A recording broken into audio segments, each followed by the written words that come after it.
بسم الله الرحمن الرحيم. الحمد لله رب العالمين، والصلاة والسلام على الأتمان والأكملان على أشرف الأنبياء وإمام المرسلين، نبينا وحبيبنا وسيدنا محمد وعلى آله وصحبه أجمعين ومن تبعهم بإحسان إلى يوم الدين. وبعد. بینندگان عزیز و گرامی، السلام علیکم و رحمت الله تعالی و برکاته. باز هم با قسمت جدید برنامه گناهان کبیره خدمت شما عزیزان و سروران هستم. البته در این قسمت در مورد گناه یک قشر مخصوص صحبت خواهیم کرد، در مورد ظلم حاکم بر زیر دستانش. در نصوص شریعت، در آیات قرآنی و در احادیث نبوی صلی الله علیه و سلم، یکی از گناهان بزرگ این است که حاکم، پادشاه، رئیس جمهور، هر بزرگ بالای ماتحتان و زیردستانش ظلم بکند، حق آنها را مراعات نکند، در حق آنها خیانت کند. این یکی از گناهان بزرگ و یکی از گناهان کبیره حساب شده است. الله متعال در قرآن کریم می فرماید: اعوذ بالله من الشیطان الرجیم، انما السبیل علی الذین یظلمون الناس و یبغون فی الارض بغیر الحق اولئک لهم عذاب علیم. یقینا کسانی که بر مردم ظلم میکنند و در روی زمین فساد و تجاوز و حدگذری را پیاده می کنند، برای اینها الله متعال عذاب دردناک و علیمی را آماده کرده است. در آیه دیگر الله متعال می فرماید که ولا تحسبن الله غافلا عما يعمل الظالمون انما يؤخرهم لیوم تشخص فیه الابصار. ای انسان، ای پیامبر صلی الله علیه و سلم، تو گمان مبر که الله متعال از ظلم کنندگان و از ستم پیشگان غافل و بیخبر است. انما یؤخرهم لیوم تشخص فیه الابصار. یقینا الله متعال مهلت میدهد این ظالمین را تا روزی که در آن روز چشمها خیره میگردد. مهطعین مقنعی رؤوسهم، در آن روز سرهایشان را بلند می کنند. لا یرتد الیهم طرفهم و افئدتهم هوا، نظرهایشان به سویشان بر نمی گردد و دلهایشان در آن روز خالی می باشد. الله متعال در آیه دیگر می فرماید که و سیعلم الذین ظلموا ای منقلب ینقلبون. بزودی خواهند دانست کسانی که ظلم میکنند و ستم میکنند بر دیگران که چه بازگشتی است که آنها باز میگردند به سوی آن. بدون شک یکی از گناهان بزرگ ظلم و خیانت بر دیگران است. این ظلم و این خیانت گناهش بیشتر زمانی می شود که از سوی حاکم، از سوی امیر، از سوی رئیس جمهور، از سوی پادشاه، از سوی یک بزرگ بر زیر دستانش صورت بگیرد. پیامبر اکرم صلی الله علیه و سلم در حدیثی می فرمایند که من غشنا فلیس منا، هر کسی با ما مسلمانان خیانت بکند او از جمله ما نیست. و در حدیث دیگری پیامبر اکرم صلی الله علیه و سلم می فرمایند که الظلم ظلمات یوم القیامه، ظلم و ستم در این دنیا برای صاحبش در آخرت تاریکی ها را به بار میارد. کسانی که در این دنیا بالای مظلومین، بالای مستضعفین ظلم می کنند، این ظلم و ستم آنها در روز قیامت برای همین ظالمین تاریکی های متعددی را به بار میارد. یکی از نتایج و ثمرات این ظلمشان در دنیا تاریکی های در قیامت فراراه آنها خواهد بود. پیامبر اکرم صلی الله علیه و سلم در حدیث دیگری میفرمایند که کلکم راع و کلکم مسئول عن رعیته. تمام شما، هر یک از شما مسئول هستید، راعی هستید، مراقب هستید. و کلکم مسئول عن رعیته، و در مورد هر مسئول، هر مراقب و هر راعی و هر چوپان در مورد زیر دستانش پرسان می شود. پس یک کسی که تصرف یک کشور به دستش است، زیر حکم او تمام این چیزها صورت می گیرد، بدون شک در روز قیامت از تک تک این زیر دستانش در مورد فرد رعیت و از زیر دستانش از او پرسان می شود که در فلان منطقه از کشورت فلان بنده من در این حالت قرار داشت، تو چرا مسئولیت خود را ادا نکردی؟ البته تنها بی‌توجهی حاکم و پادشاه و امیر و رئیس جمهور و رهبر و فلان تنها بی‌توجهی آنها برای عذابشان کفایت می کند. اینکه بی‌توجه بوده باشند، بی‌اعتنا باشند، اعتنای به امور ملت و رعیت و زیر دستان خود نکرده باشند، همین بی‌اعتنایی از او برای عذاب او، برای آوردن تاریکی ها در پیش روی او در روز قیامت کفایت می کند. اما زمانی که این حاکم، این پادشاه، این امیر، این رهبر، این مسئول، این سرپرست پا را فراتر نهاده، بی‌توجهی و بی‌اعتنایی به جای خود این خودش به ظلم اگر بپردازد، اینجا دیگه همان آیه الله متعال صدق می کند که و سیعلم الذین ظلموا ای منقلب ینقلبون. یقینا و به زودی ندیر کسانی که ظلم میکنن، ستم میکنن، انقریب خواهند دانست که چگونه برمیگردن و جای برگشتن اینها چطور است. در حدیث دیگری پیامبر اکرم صلی الله علیه و سلم میفرماید که من استرعاه الله رعیتا ثم لم یحطها بنصحه الا حرم الله علیه الجنه. کسی را که الله متعال یک مسئولیت میدهد، در یک جای مدیر می شود، در یک جای امیر می شود، در یک جای حاکم می شود، در یک جای پادشاه می شود، در یک جای رئیس جمهور و وزیر می شود، هر کسی که به اندازه‌ای که برایش صلاحیت داده می شود و تعداد از زیر دستان زیر دست او قرار می گیرند، اما این انسان چی می کند؟ لم یحطها بنصحه، همراه زیر دستانش در مورد مسئولیتی که به او داده شده خیرخواهی را پیشه نمی کند. نه خیرخواهی برای زیر دستانش می کند و نه هم برای آن وظیفه و مسئولیتی که به او سپرده شده و نه در قبال او اعتنای خاص و توجه خاصی مبذول می کند. چنین انسانی را الله متعال چه جزای سنگینی می دهد؟ حرم الله علیه الجنه، بهشت را بر او حرام می گرداند. در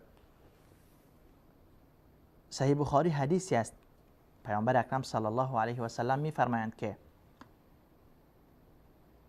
یموت یوم یموت و هو غاش لرعیته الا حرم الله علیه الجنه. چنین حاکم و پادشاه و رئیس جمهور و بزرگ و امیر روزی که این میمورد و از این دنیا میرود، در حالتی که به زیر دستان خود خیانت کرده، ظلم کرده، ستم کرده، چنین انسان ظالم، چنین حاکم ستمگر و ستم پیشه وقتی که از دنیا می رود، الله متعال بهشت را بر او حرام می گرداند. واقعا این جنایت خیلی بزرگی است. این گناه بزرگی است برای هر کسی که الله متعال مسئولیت داده، وظیفه داده، زیردستانی داده، باید در قبال زیردستان خود احتیاط بکند. باید در مقابل تک تک از زیردستانش احساس مسئولیت داشته باشد و برای اصلاح و بهبود آنها حرکت بکند. حضرت عمر رضی الله عنه بارها می گفتند که اگر در سرزمین عراق، در دورترین نقطه جهان اسلام آن زمان، اگر پلی سوراخ باشد و یک حیوان پایش در آن پل فرو برود، الله متعال در مورد آن حیوان از خلیفه مسلمانان، از امیر مؤمنین عمر ابن خطاب سوال خواهد کرد. پس وقتی که از خلیفه مسلمانان، از امیر مؤمنین، به خاطر مسئولیت بزرگی که به دوشی از اوست، در مورد یک پلی که در سرزمین عراق سوراخ است و پای یک جانور و یک حیوانی در آن پل فرو می رود، به خاطر خرابی این پل، خلیفه اینجا مورد بازپرس و بازجویی قرار می گیرد. این کسانی که امروز بر گردن مسلمانان و بر گرده مسلمانان سوارند، نه تنها سوارند بلکه روی هم رفته تعداد زیادی از اینها در حق رعیت خود، در حق زیردستان خود ظلم میکنن و ستم میکنن که بزرگترین نمونهش را ما در سوریه میبینیم و دیده روانیم که بشار به عنوان رئیس جمهور و بزرگ سوریه و به عنوان رهبر و زعیم سوریه، ملت سوریه را توسط جنگنده های روسی و ایرانی، توسط ملیشه های شیعه از کل جهان چه ظلمی را بر بالای ملت مظلوم سوریه روانه داشته است و انجام نداده است.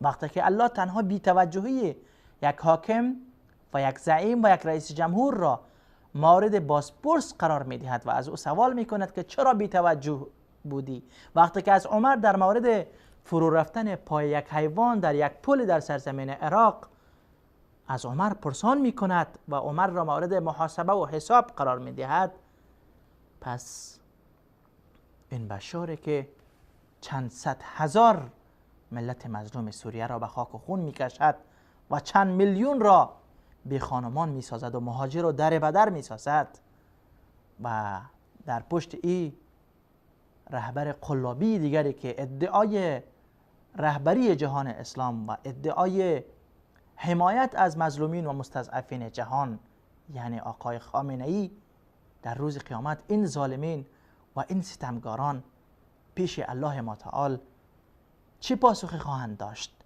بدون شک این یکی از گناهان بزرگ است که الله متعال یقینا پرسان خواهند کرد از این ظالمین.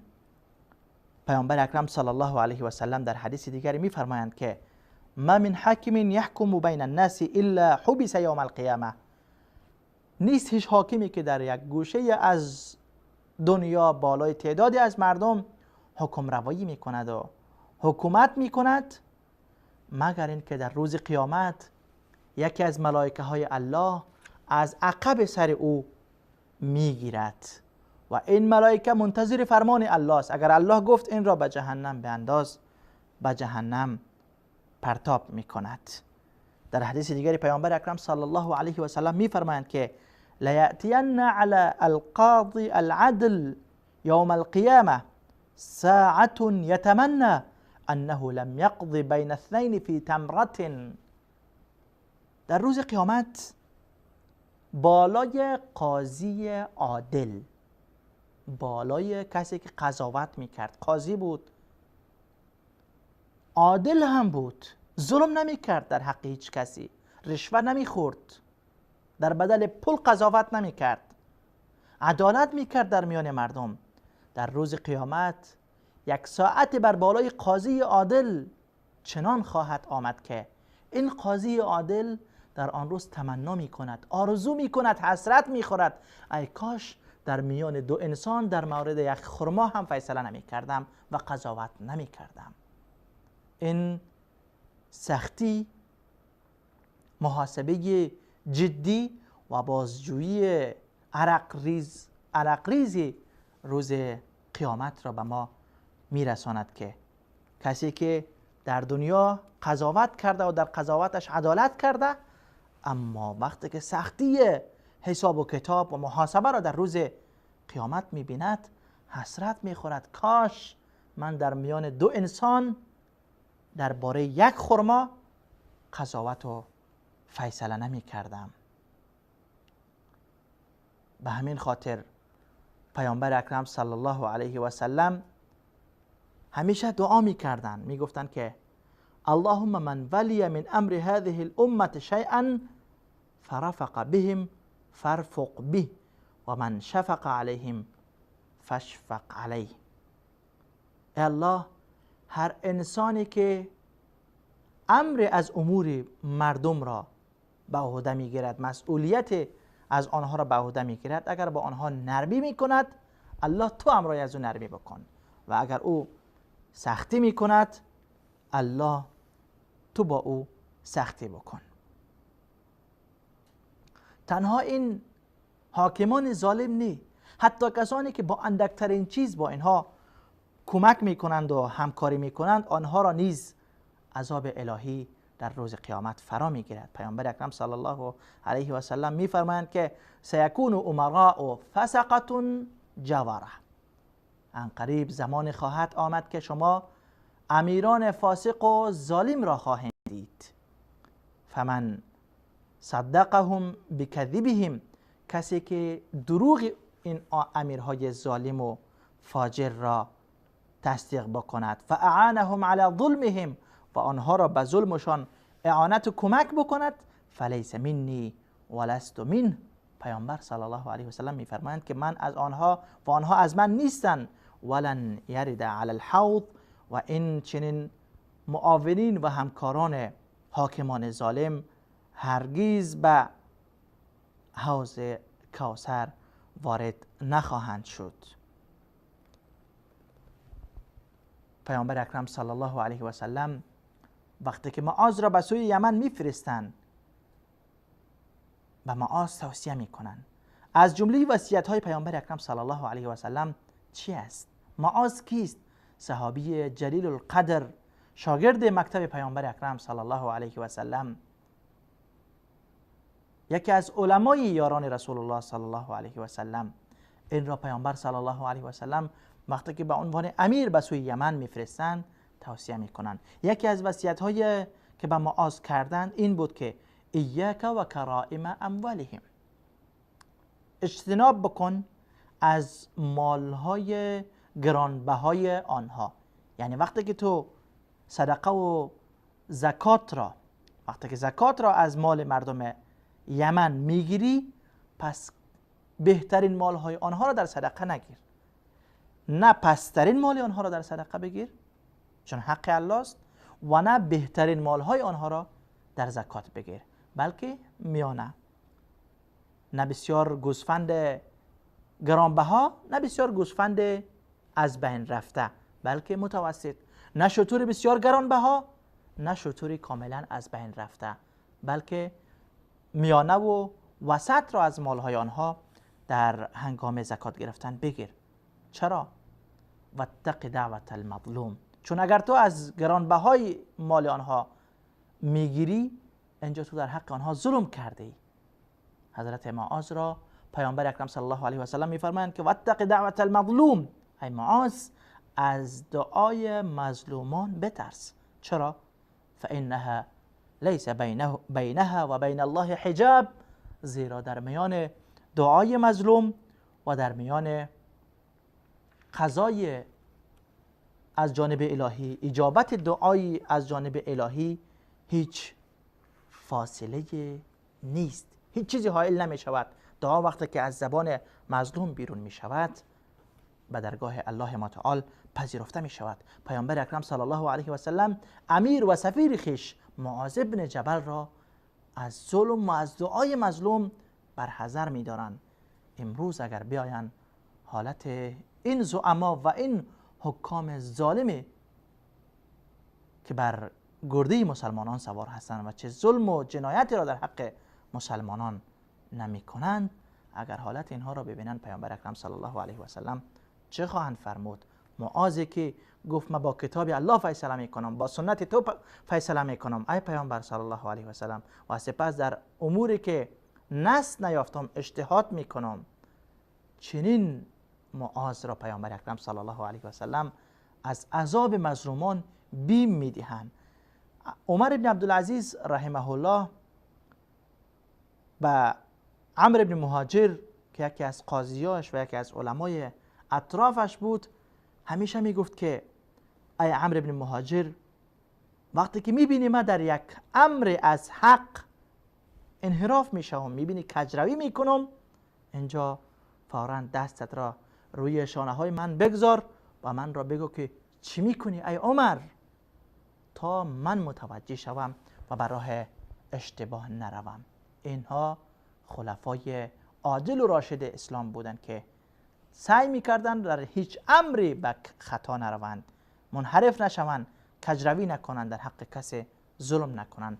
اما کسانی که امروز بر ماتحتان خیش، بر زیر دستان خیش ظلم میکنند، یقینا یکی از بزرگترین گناهان را مرتکب شدند که در روز قیامت اینها ضرور خواهند دانست که چه پاداش و چه عذاب منتظر اینها خواهد بود.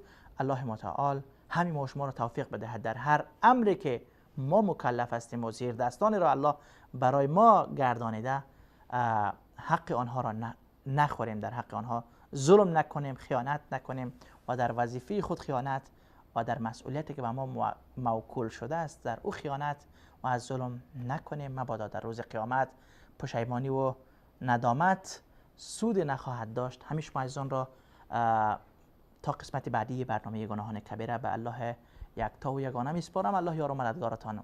السلام علیکم و رحمت الله و برکاته.